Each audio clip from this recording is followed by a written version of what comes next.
My name is Karen DiMeo. I am the CEO of AERODIMEO, and I'm the moderator of our session today with these two lovely ladies who I also call my friends. Tracy Lamb, who is the founder and CEO of Quantum AI, and Toni Drummond, who is also a founder and CEO of her company called Global Area Management Group.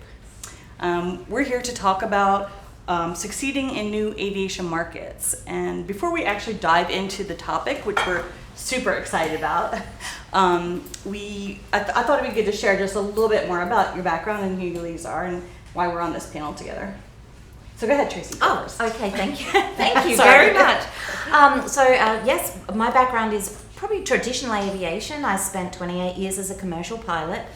Started out as a flight instructor, doing charter flights, flying freight, sweeping the hangar floor, and I really got jet fuel into my system, and more than that, fell in love with the whole industry of safety. So that's how I started out. I ended up being an airline pilot, which led me into studying more about human factors and safety, and that really changed my life. I got into unmanned aircraft systems and safety, being a safety advisor, accident investigations, and that's really driven, I guess, the second half of my career, leading me to start Quantum AI, which is an aviation, urban air mobility, vertiport, and advanced aviation safety management systems company at its heart, and we sell software as well. And Toni? Well, my story is similar to Tracy's. I started in aviation right out of college. I didn't plan on starting in aviation. I started in New York City, so right in the heart of it. And I started with very, very heavy operations and very interested in sales right off the bat. And like you said, I got the jet fuel in my blood too, coming in every morning smelling it, although I don't fly. So I've been doing that majority of my career. I've run big global companies before, management and charter, very, very heavy in that side. And about 2 years ago, I started Global Area Management Group, which is an emerging tech company focused on emerging aviation. Today, I hold the title of President of Titan Aviation US, which is another big global aviation company that we're going to be working into the emerging aviation market with that one too. So a lot of fun. Yeah. And I think you also were a 2021 Women to Watch last year. Yeah, Global Area Management Group, our team won the Team Innovation Award, and that was just really magical. It's really special for me to sit up here this year after being an award winner last year. So I know you guys both are award winners too, and it's wonderful to give back. It is.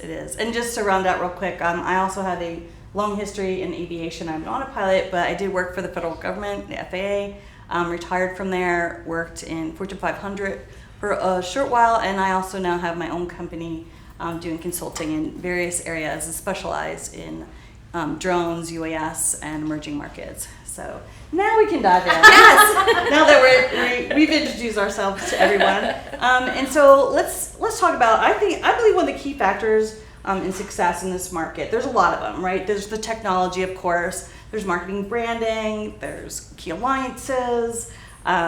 There's lots of forecasting. There's lots of pieces to that. But one of the biggest pieces that we've had lots of conversations about is the team and the culture as well. Making companies and our industry successful. And as we all know, being part of it from the very beginning, these are early groundbreaking women in our industry. Aviation in general, traditional and our industry, share a very dismal statistic, and only about somewhere between 3 to 9% of everyone in the industry is a woman. And that is something that we believe is, hindering our success moving forward. So I kind of want to talk about that, because for us to move this into an equal and advantage market in our industry, there's some things that, because we have the ability, I think we have the responsibility to do. So I want to ask you ladies about why do you think having a diversity of perspectives on a team, in the culture of your company, is important? Go ahead, Tracy, we'll start with you. Okay, thank you. I think it's very important because one thing that we have to remember is that we bring not only diversity in perhaps the way we, our sex or our background, our culture, our nationality, but we bring diversity of our brains, our brains, that cognitive diversity. And the fact is we're all very different. So having that diversity and inclusivity in any team, be it advanced aviation or otherwise, is going to give you that cognitive diversity. And what does that mean? Different perspectives. What does that mean? You're going to pick up on a lot of things that you may have missed if you do not have a diverse team. And there's a lot of science behind that, so you can go and read about that. So definitely, for me, it's the cognitive diversity as well. I'd like for you to repeat the question again, because I'm so intrigued by your answer. Well, instead of, how about we just add on to it a little bit? So, what do you think some of the challenges are, Toni, in this, in about perspectives and about the team culture? Well, listen, the team culture from my perspective has changed a lot. When I first started my general aviation team, it was me as a woman, and I'm sure you both were there, and for a very, very long time, standing alone. So I adapted to my team with letting go a little bit of who I was just to make sure that I fit in. So did you girls. We all did it. Yeah. And so now being able to embrace diversity and bring it in with passion, and it's not a pink elephant in the room anymore. So I really believe that we're able to now open up conversations. I sat in a meeting there was maybe 10 gents this week and one female pilot, and just to hear their different opinions of what happened over the holidays, of who was dealing with what, and just the way that she was able to articulate things. It was a whole different opinion of what happened, the same situation with two different crew. So using that, you really are able to now welcome in diversity and get different perspectives that change the way that you operate your business for the better. Right. And that's perfect reasons why we need to do it. And so my follow-on question to both of you is, how can we make that happen? How can we get more perspectives to the table and in the boardroom, actually? Yeah. Any ideas on that? Yeah. You want to start, or you want me to start? We're so excited. I was going to say, and we've been talking about this in our own meetings, and even just look at the three of us. We have such diversity in our aviation. I mean, we're all blondes. But when we sit down and we talk about these things, you bring a very rich and different perspective than you do, and I think that's what we do. And so to answer your question, how do we do this? Well, we start small by, the three of us, and the empowering women in Women in Drones, our community here, really feeds my soul. And I think, we're the leaders, we're the up-and-coming leaders in this industry. Support each other, help each other. Mm-hmm. I know that there's great business to be done if we lift each other up and support each other. So I think keeping those that community alive is one way we can achieve it. So there's a lot of different ways that I've looked at over the last couple of years. We now have a young lady that's working with us right now that's had a little bit of, we talked about this, a little bit of harassment. Mm-hmm. And so that's helped me to take a different view of what I physically can do right now, not like in a perspective of what are we going to do in the next 10 years? Like, what can I do today? What can I do today is something like sponsor Donzel de put her Law Tech Connect out. So we're sponsoring 15 students, college-age students. Our Titan Aviation is going to sponsor that. And for a small cost, we now have 15 students that are going to be educated. And not only are they going to be educated, but the speakers that are there are us. Yeah. So they're going to be in our energy, and they're going to feel like when we get those little bumps that might not make them not want to be an engineer or an aviator, they're going to be able to work through that, saying, you know what, I remember I was there and I was embraced. So I think if that doesn't cost a lot of money. So when you think about those parts, there's hundreds of programs like that out here. I mean, they're everywhere. So we can take a small step by having one mentee, or we can have 15 mentees, but we don't understand the value of our voice. You know how much your mentor means to you and yours to you. Yeah. We mean that to somebody. So I think that's really important to keep in mind. And that is a perfect tee up for the next thing that I wanted to talk about. Literally perfect. Now we can read each other's minds. So, I was going to say, one thing that we can all do, obviously, is mentor and be mentored, because that's how you grow. We've all talked about it. We still all have mentors, and we continue to mentor. One of the things that one of my favorite and most influential mentors in my life said to me early on in my career in the FAA, when I was working on UAS way back in the beginning, like 15 years ago, believe it or not. People in the FAA were working on it. And he said to me, Karen, you have some really interesting ideas. You need to speak up. because even if what you're saying isn't popular right now, it is your enthusiasm is not only contagious, but it is also very powerful. And I was like, wow, that was really good advice. And so I really took it to heart, and I kept going with that. So, and that really, really helped me grow, and it really, and it was contagious. I could feel it once I started doing that. So my next question to you is, did you find it difficult to find your voice in the industry? And then how did you overcome it? And maybe do you have any advice for any of the other women, and actually the men helping women in our industry? Yeah. Who do you want first? You can go first. You're closest. He's It's coming like first. I'm the close black, target. blue, Yeah. black. Yeah. It's very true. It took me, it took me a long time to find my voice, and I've always been very enthusiastic. Sometimes that enthusiasm can be interpreted as just empty enthusiasm too. So I learned very early on in my career that I have to be able to back up my excitement in aviation and that enthusiasm that comes naturally with the actual knowledge, because those two, I think, go really hand in hand. So for me, it was very much building up my self-confidence in learning and achieving. And sometimes, you don't magically just get that, do you? I mean, you develop it over time. Exactly. And sometimes you have hard knocks and your confidence goes right back to where it was when you first started out in the industry. Yeah. So I think it's something that your mentor and actually your mentee can really enrich your experience and help you on your journey of, being strong, finding your voice, being devoted to your craft. For me, it's that being a professional, because I'm in safety. Safety saves lives. Sometimes that's the core value I never lose sight of. Yeah. So finding my voice, working in a male-dominated flight operations department for most of my life was not an easy task, because as we know, as women, when we find our voice, we're dubbed other things than finding our voice. But really, one of my best pieces of advice was when you get those little advice, stop and smell the roses. Well, shutting out the noise was the most important piece of advice that helped me find my voice. I stopped listening to what you can't, you're never, and you shut that off, and you realize that that's not my voice. That's somebody else's voice. Shouldn't talk through me. This is my voice. So finding your voice comes with courage, and you're 100% right. The more knowledge you have on your subject. I was trying to find my voice last year in drones, and I was really new to drones. I wasn't leaning hard enough on my aviation expertise until this year, when I was like, wait a second, of course I know what I'm talking about. But you really always, even though you know always what you're talking about, there's that piece of you that's like, you don't know what you're talking about. Yeah. So the confidence is great. Yeah.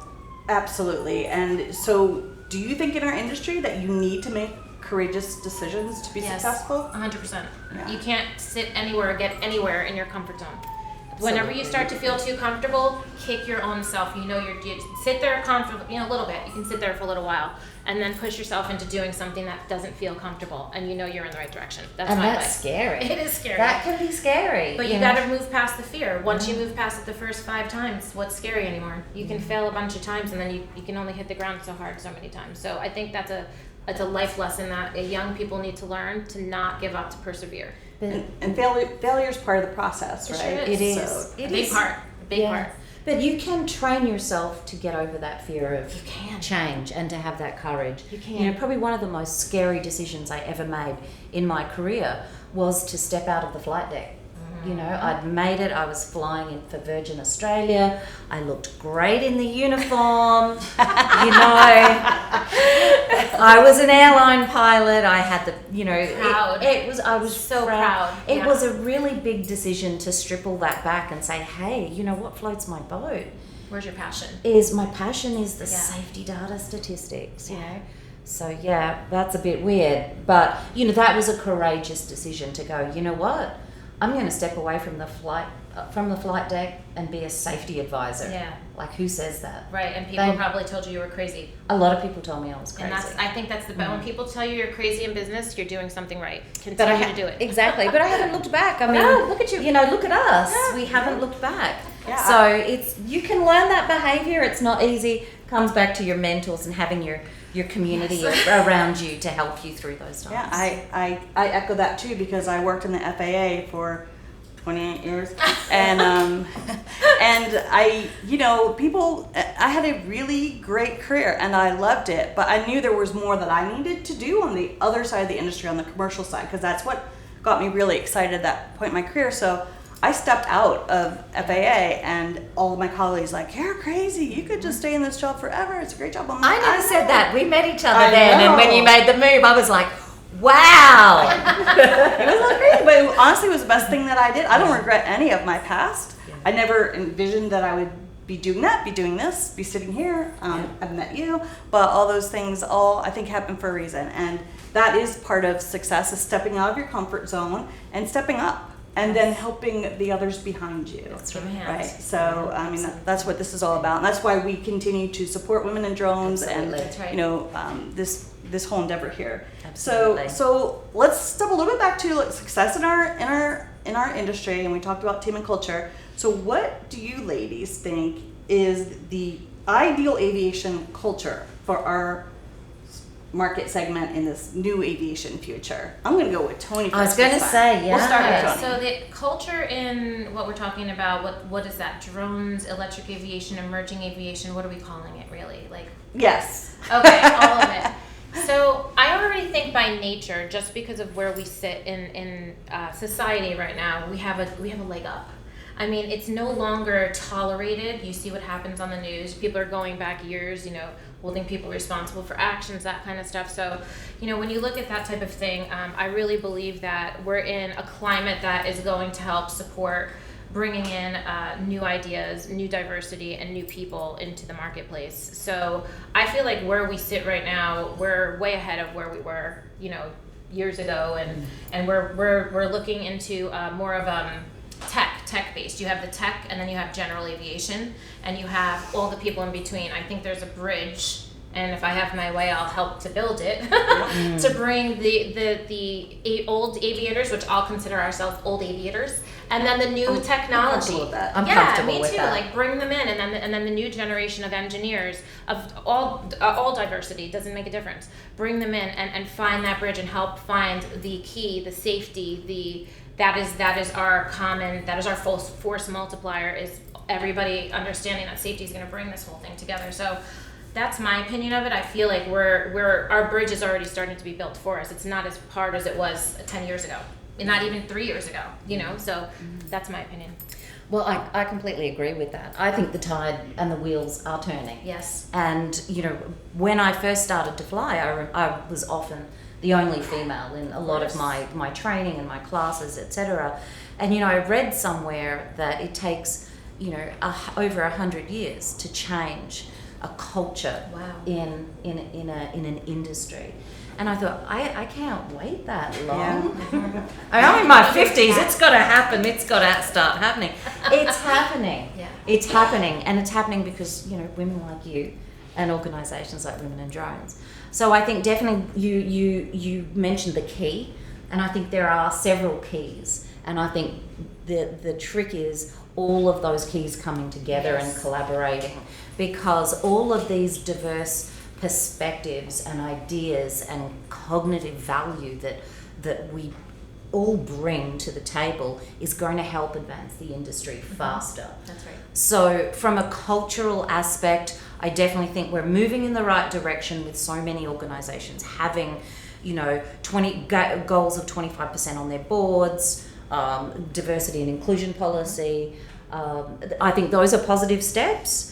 And I think that's a good way forward. If you ask me about culture, I'm obviously going to look at it from the risk analysis and safety perspective, and that is safety is a key. It is also the most widely glossed over umbrella term. It is such a comprehensive concept when you're talking about safety that I think if I had my wish, you got your wish, I had my wish. My wish there would be a lot more conversations about them diving into the more technical aspects of safety culture. Yes. And that includes the human systems integration, human factors, non-technical skills, etc. Yeah. But And that's a whole nother discussion. We'll do another panel on we'll that. do, we'll Yeah. do that next one, right? So, Yeah.